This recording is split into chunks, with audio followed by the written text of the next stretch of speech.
तो स्वागत है आप सभी का आपके अपने चैनल केज एक्सप्लेन पर। आज की कहानी इतनी धमाकेदार है कि आप वीडियो को अंत तक देखने से खुद को रोक नहीं पाएंगे। चलिए शुरू करते हैं। सुबह जैसे ही मेरी आंख खुली तो मैंने देखा कि मेरे बाएं हाथ में एक सोने की मोटी जंजीर बंधी हुई है। हद तो तब हो गई जब देखा कि उस जंजीर का दूसरा सिरा मेरी जानी दुश्मन और बचपन की दोस्त जे याकियान के हाथ से बंधा हुआ था। मैंने बिना सोचे समझे उसे अपनी तरफ झटका दिया। जे याकियान के चेहरे पर नींद गायब थी। वह मुस्कुराते हुए बोली, अरे मूर्ख चुन, तुम क्या कर रहे हो? तुम्हारी मेरे बिस्तर पर सोने की हिम्मत कैसे हुई? मैंने अपनी कलाई उठाते हुए गुस्से में कहा, यह सब क्या नौटंकी है? इसे जल्दी से खोलो। जय याकियान अचानक भावुक हो गई और चिल्लाकर बोली, तुम फिर से उस युआन त्यान त्यान के पास जाना चाहते हो ना? ऐसा सोचने की कोशिश भी मत करना। तुम इस जिंदगी में उससे कभी नहीं मिल पाओगे। मैंने अपना सिर खुजलाते हुए पूछा, यह युआन कौन है? मैं उसे क्यों ढूंढने जाऊंगा? यह सुनकर जे याकियान एक सेकंड के लिए हैरान रह गई। उसे शायद मेरे पुराने कारनामे याद आ गए थे। जब उसने कोई जवाब नहीं दिया तो मैंने कमरे को देखा। वो बहुत बड़ा और बेहद आलीशान कमरा था। जे याकियान को लगा कि मैं फिर से कोई नाटक कर रहा हूं। उसने ताना मारते हुए कहा, अब क्या करना चाहते हो? क्या फिर से कोई फूलदान मेरे सिर पर मारोगे या फिर से मुझे तंग करोगे? मैंने उसकी बात को अनसुना कर दिया। मेरे दिमाग में कई सवाल थे। मैंने पूछा, ये कौन सी जगह है? क्या यह तुम्हारा घर है? पर तुम्हारा घर तो ऐसा नहीं था। मैं यहां कैसे आया? हम एक ही बिस्तर पर क्यों सो रहे हैं? तुमने मेरे साथ क्या किया है? और यह जंजीर असली सोने की है भी या नकली? क्या तुमने मुझसे छुपाकर कोई नया घर खरीदा है? तभी अचानक हवा में मुझे कुछ धुंधले से तैरते हुए कमेंट्स दिखाई दिए, जैसे लाइव वीडियो में चलते हैं। वहां लिखा था, लो आ गया मुख्य किरदार। यह फिर से अपनी अमीर विलेन पत्नी को धोखा देने के लिए याददाश्त खोने का नाटक कर रहा है। मुझे बेचारी शिए के लिए बुरा लग रहा है। इस बार इसका नाटक एक दिन भी नहीं चलेगा। एक और कमेंट था, क्या युआन तियान तियान आज ऑनलाइन आई? इस लड़की में ऐसा क्या खास है जो हमारा हीरो अपनी इतनी सुंदर विलेन पत्नी को नहीं देख पा रहा? इन कमेंट्स को देखकर मैं घबरा गया। मुख्य किरदार, विलेन पत्नी, ये सब क्या है? क्या मैं किसी कहानी के अंदर हूं? पर मेरे सामने बैठी लड़की तो मेरी वही बचपन की दोस्त जे याकियान है, जिससे मेरी कभी नहीं पड़ती थी। जे याकियान ने पूछा, तुम्हें युआन त्यान त्यान याद नहीं है? तो फिर तुम्हें क्या याद है? मैंने उसके सवाल का जवाब न देकर हैरान होते हुए पूछा, क्या मेरी शादी हो गई है? तुम मेरी पत्नी हो? ये कैसे हो सकता है? जे याकियान गुस्से में बोली, क्याओ चेन, अगर तुम तलाक लेना चाहते हो तो ये कभी नहीं होगा। मैं तुम्हें जीते जी उस लड़की के पास जाने नहीं दूंगी। मैंने चिल्लाकर कहा, मैं अभी 20 साल का भी नहीं हुआ हूं। मेरी शादी कैसे हो सकती है? यह पक्का कोई फर्जी सर्टिफिकेट है। उसने पूछा, तुम कितने साल के हो? मैंने कहा, 19 साल का। यह सुनकर जे याकियान की धड़कन जैसे रुक गई, पर उसने खुद को संभाला और बोली, कियाओ चेन, मेरे पास फालतू समय नहीं है। नाटक बंद करो। तुम पहले भी कई बार याददाश्त खोने का नाटक कर चुके हो। युआन त्यान त्यान के पास जाना बंद करो। वह तुमसे प्यार नहीं करती। मैंने चिढ़कर कहा, मैं कोई नाटक नहीं कर रहा। कल ही मैंने स्पोर्ट्स मीट में 800 मीटर की दौड़ में पहला स्थान पाया था। जब मैं तुम्हारे सामने स्टाइल मार रहा था तब मेरे पैर में मोच आ गई थी। मुझे बस उसके बाद का कुछ याद नहीं है। जे याकियान का चेहरा बदल गया। वह मन ही मन सोचने लगी कि अगर इसकी याददाश्त सच में चली गई है तो यह सामान्य है कि वह युआन को नहीं पहचानता। उसने मुझसे कहा, तुम इस साल 19 के नहीं बल्कि 26 साल के हो। हमारी शादी को पूरे 4 साल हो चुके हैं। मैंने कहा, मुझे विश्वास नहीं होता। मैं तुमसे शादी कैसे कर सकता हूं? तुमने ही तो कहा था कि अगर दुनिया के सारे मर्द मर जाएं तब भी तुम मुझे घास नहीं डालोगी। जे याकियान ने कहा, चलो आज के लिए मैं तुम्हारी बात मान लेती हूँ, पर अगर तुमने मुझे फिर से धोखा देने की कोशिश की तो अगली बार तुम्हें बांधने के लिए इस जंजीर से भी खतरनाक चीज का इस्तेमाल करूंगी। मैंने जंजीर को देखते हुए पूछा, वैसे यह जंजीर सच में सोने की है ना? उसने कहा, हाँ, असली सोने की है। मैंने कहा, चलो, कुछ तो फायदा हुआ। जय याकियान की आवाज थोड़ी नरम हुई। उसने पूछा, तुम्हें क्या खरीदना है? मुझे बताओ, मैं दिला दूंगी। मैंने हंसते हुए कहा, तुम तो बहुत बदल गई हो। पहले तुमसे जेब खर्च निकलवाना मुमकिन नहीं था, अब इतनी दरिया दिल कैसे हो गई? उसने मेरी आंखों में देखकर कहा, क्योंकि तुम अब मेरे पति हो। मुझे यकीन नहीं हो रहा था। तभी जे याकियान ने बिस्तर के पास से हमारा मैरिज सर्टिफिकेट निकालकर मेरे आगे फेंक दिया। उस पर सरकारी सील लगी थी और तारीख के हिसाब से हमारी शादी कॉलेज खत्म होते ही हो गई थी। दोस्तों, कहानी में ट्विस्ट तो अब आने वाला है। अगर आपको वीडियो पसंद आ रहा है तो केज एक्सप्लेन को अभी सब्सक्राइब कर लीजिए। सुबह की धूप कमरे में आ रही थी। डाइनिंग टेबल पर ढेर सारा नाश्ता लगा था। घर की नौकरानी वांग माँ ने आदर से कहा, दामाद जी नाश्ता तैयार है। स्वादिष्ट खाना देखकर मेरे मुंह में पानी आ गया। मैं मजे से खाते हुए चिल्लाया, वांग माँ, आपके हाथों में तो जादू है। कितना टेस्टी खाना है। मैंने खाते खाते पूछा, ये याकियान तुम्हारा परिवार पहले तो इतना अमीर नहीं था। यह बंगला तो बहुत महंगा होगा। तुमने इन सालों में कितना पैसा कमाया है। ये याकियान हैरान थी क्योंकि पुराना कियाओ चेन कभी उसकी संपत्ति के बारे में नहीं पूछता था। वह सिर्फ युआन के बारे में सोचता था। उसने गहरी सांस लेकर कहा, ज्यादा महंगा नहीं है। यह घर बस 30 करोड़ का है और मेरी कुल संपत्ति कुछ हजार करोड़ की होगी। 30 करोड़ सुनकर मेरे होश उड़ गए और 1000 करोड़ सुनकर तो आंखें बाहर आ गईं। मैंने चॉपस्टिक्स रखी और कहा, अरे बाप रे, तुम तो बहुत अमीर हो। वैसे तुमने कहा ना कि हम पति पत्नी हैं, तो तुम्हारी आधी संपत्ति मेरी हुई। इसका मतलब मैं भी अमीर हूं। क्यों ना हम कमरे में वापस चलें। मैं बहुत खुश था।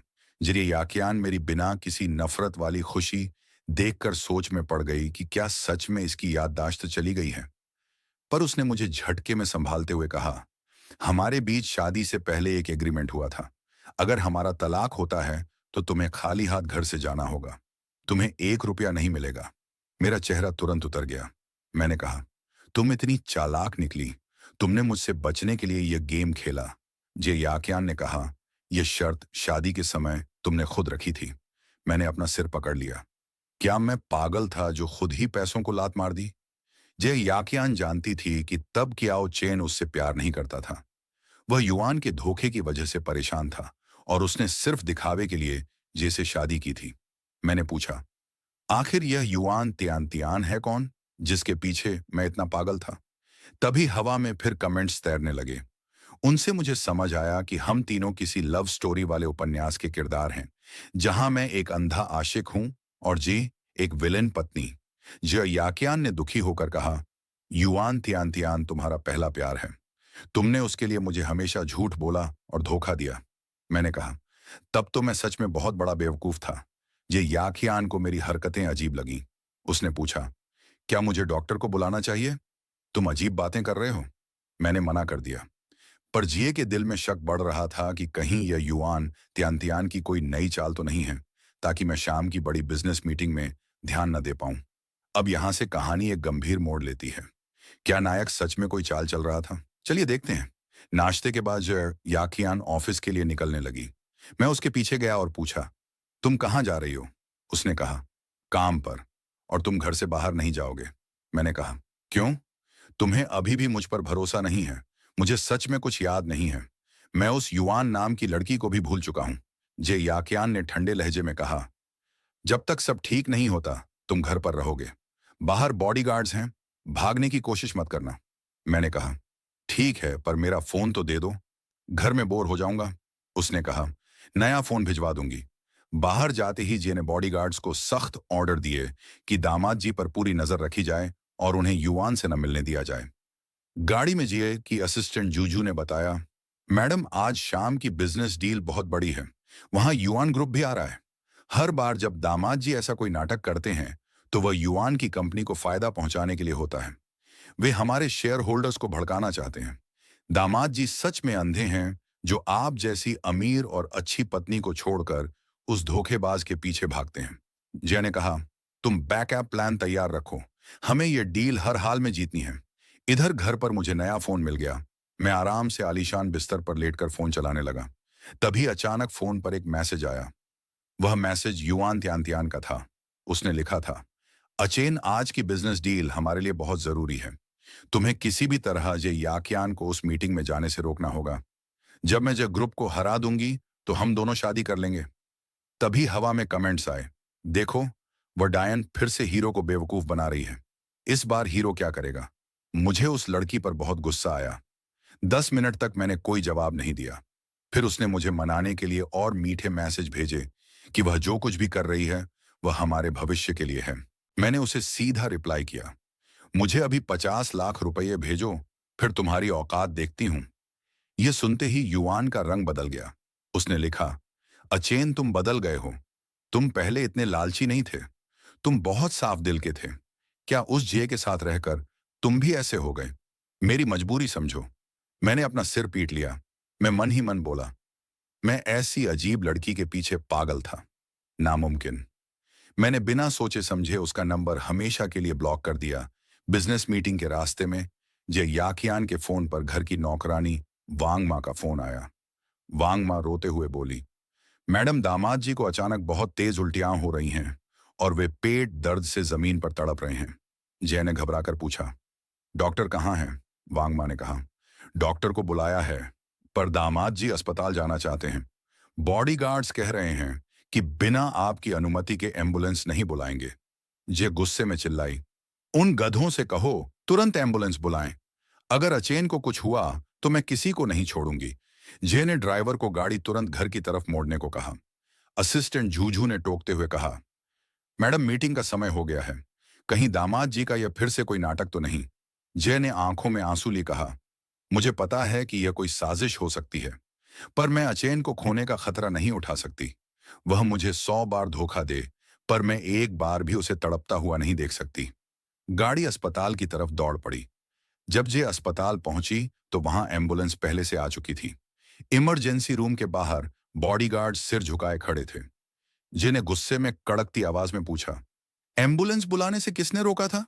एक बॉडीगार्ड डरते हुए बोला, मैडम आपने ही कहा था कि दामाद जी को बाहर न जाने दिया जाए। जी ने कहा, मैंने सुरक्षा करने को कहा था, दर्द में तड़पने के लिए नहीं। अगर उसे कुछ हो जाता तो तुम सब खत्म हो जाते। तभी डॉक्टर बाहर आए। जे तुरंत आगे बढ़ी, डॉक्टर मेरे पति कैसे हैं? डॉक्टर ने मुस्कुराकर कहा, घबराने की कोई बात नहीं है। उन्हें पेट का गंभीर इन्फेक्शन हुआ है। वे वैसे तो कम खाते हैं, पर आज उन्होंने एक साथ बहुत सारा भारी खाना खा लिया। इस वजह से पेट में तेज मरोड़ उठी। हमने दवा दे दी है और ग्लूकोज की बोतल चढ़ा दी है। अब वे बिल्कुल ठीक हैं। ये सुनते ही जे याकियान के जान में जान आई। उसकी आंखों से खुशी और राहत के आंसू बहने लगे। उसने एक लंबी सांस ली और चैन महसूस किया। तो दोस्तों, देखा आपने, क्या नायक की याददाश्त सच में जा चुकी है? और क्या वह अब अपनी इस प्यारी और अमीर पत्नी के साथ एक नई शुरुआत कर पाएगा? आपको यह कहानी कैसी लगी? कमेंट में जरूर बताएं और अपने चैनल केजे एक्सप्लेन को सब्सक्राइब करना मत भूलना। इस सीरीज के अगले एपिसोड में मिलते हैं, तब तक के लिए बाय बाय।